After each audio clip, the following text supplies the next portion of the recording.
नमस्कार जी। एक चलते हैं स्टोरी पर, कहानी पर, सच पर। 6 मई की रात थी। अरब सागर की लहरें सामान्य से अधिक शांत थी, लेकिन भारतीय नौसेना की छांव में एक तूफान पनप रहा था।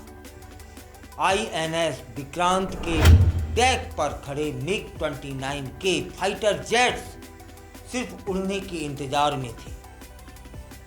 पनडुब्बियों में लगी ब्रह्मोस मिसाइलें टारगेट लॉक कर चुकी थी। अरब सागर के नीचे गहराई में कुछ ऐसा तैयार था जिसे दुनिया ने दशकों से नहीं देखा था। क्या पाकिस्तान पर चौतरफा हमला होने वाला था? क्या भारत ने युद्ध की ओर कदम बढ़ा दिए थे? पूरी जानकारी सुनिएगा।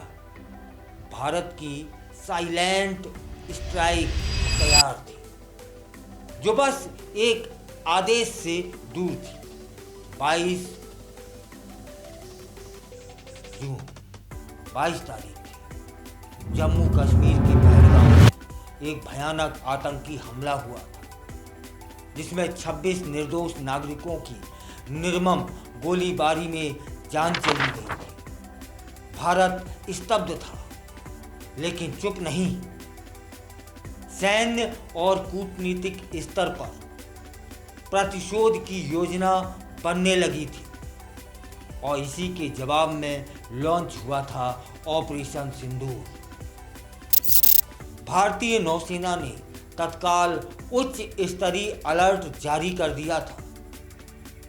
आईएनएस विक्रांत चेन्नई और किलो क्लास पनडुब्बियों को अरब सागर के सामरिक बिंदुओं पर भेजा गया था। यह भी जानकारी आई है कि नौसेना की युद्ध योजना कैसी थी। कराची बंदरगाह पर पाक नौसेना के प्रमुख युद्धपोतों को ब्रह्मोस मिसाइल से तबाह किया जाना था। पाकिस्तान के अंदरूनी ठिकाने जैसे आतंकवादी ट्रेनिंग कैंप, संचार केंद्र, कमांड पोस्ट सब टारगेट में लिए जा चुके थे।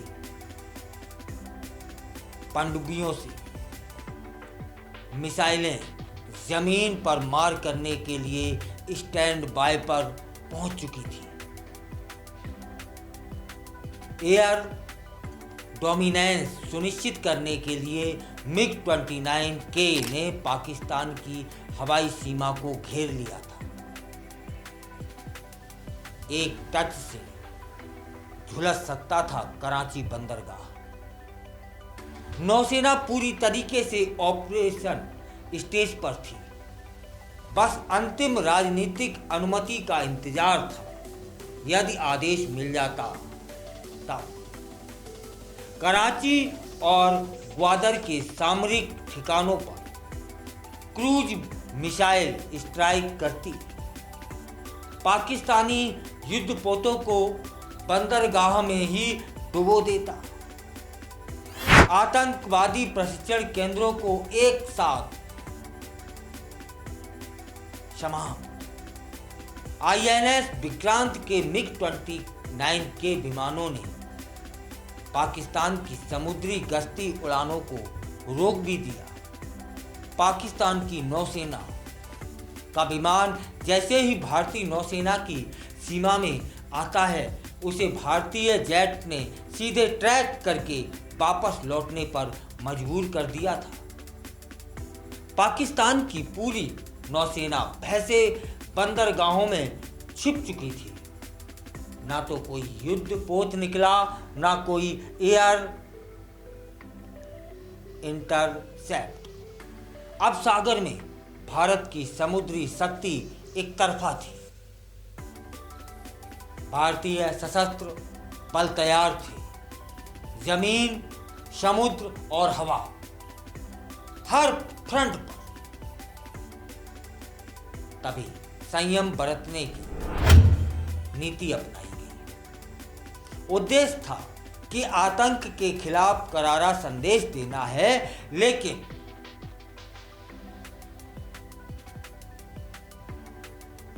फुल स्केल वॉर से बचना है और यहाँ भारत ने उदारता बरती कि वहाँ की जो नागरिक हैं उन्हें कोई नुकसान ना हो। यही है भारत, इसी को भारत कहते हैं। इसी दरिया दिली को भी भारत कहते हैं कि तुमने नीचता की हमारे निहत्तों पर गोलियां बरसा के, हम ना आम नागरिकों पर कोई जुल्म नहीं करेंगे, हम तो उनको निशाना बनाएंगे जिन्होंने यह नापाक हरकत की, मतलब आतंकवादियों ने और आतंकवादियों के सरगनाओं ने।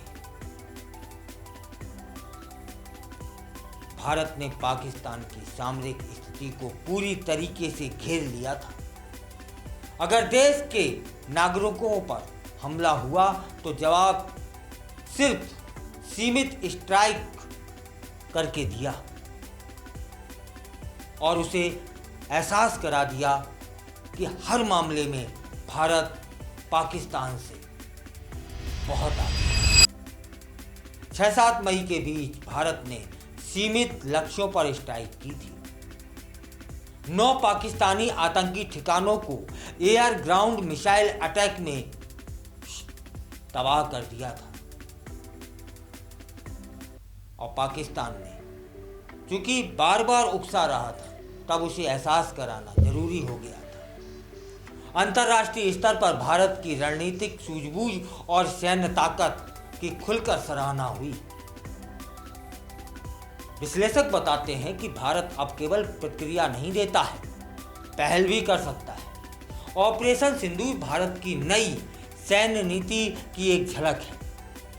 संयम और सटीकता के साथ वर्चस्व बनाए रखना। यह सिर्फ एक सैन्य ऑपरेशन नहीं था, बल्कि पाकिस्तान और पूरी दुनिया को भेजा गया एक सीधा संदेश था। अब भारत चुप नहीं रहेगा, अब भारत पीछे नहीं हटेगा। विश्लेषक तो यह भी मानते हैं कि आने वाले समय में भारत को और अधिक सशक्त बनकर के दुनिया के सामने आएगा। INS विक्रांत और स्वदेशी रक्षा प्रणाली के बढ़ते प्रभुत्व के साथ भारत अब सिर्फ सरहद का रक्षक नहीं, बल्कि रणनीतिक नियंत्रणकर्ता बन चुका है।